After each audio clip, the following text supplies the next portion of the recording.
రాష్ట్రంలో అంగన్వాడీ టీచర్లకు ఆయాలకు సంబంధించి గుడ్ న్యూస్ అయితే చెప్పడం జరిగింది. సో వారికి సంబంధించి బెనిఫిట్స్ ఏవైతే ఉన్నాయో ఆ బెనిఫిట్స్ అయితే ఇవ్వడానికి ప్రభుత్వం గ్రీన్ సిగ్నల్ అయితే ఇచ్చిందనమాట.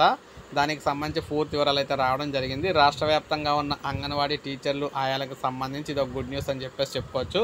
సో పూర్తి వివరాలు అయితే చూద్దాం మనం. ముందుగా ప్రతి ఒక్కరు కూడా ఒక లైక్ అయితే చేయండి.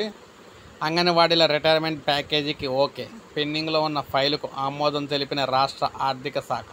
ఇకపై టీచర్ ఇక్కడ మనకి రిటైర్ అయితే 2 లక్షలు, హెల్పర్ రిటైర్ అయితే ₹1,00,000. అతి త్వరలో ఉత్తర్వులు జారీ చేస్తామని మంత్రి సీతక్క ప్రకటన.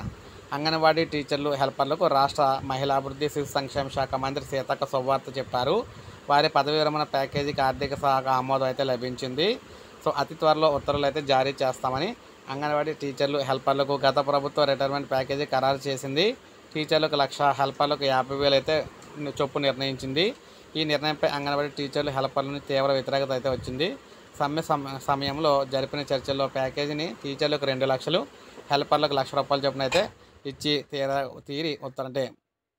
తీరుతామని చెప్పారన్నమాట. దీనికి తగ్గట్టుగా ఉత్తర్వులు అయితే మనకైతే ఇప్పుడు రాబోతూ ఉన్నాయన్నమాట. సో మొత్తం మీద రాష్ట్ర మహిళాభివృద్ధి శిశు సంక్షేమ శాఖ ప్రతిపాదనను కూడా అక్కడ రూపొందించిందనమాట. మొత్తం మీద మోక్షం అయితే కలిగింది. సో టీచర్కి 2 లక్షలు, ఆయాకి ₹1,00,000 అయితే మనకు ఫైనల్ చేశారు. సో ఇది మనకు అప్డేట్. ఒక లైక్ చేయండి, సబ్స్క్రైబ్ చేసుకోండి, మన ఛానల్ సబ్స్క్రైబ్ చేసుకోండి.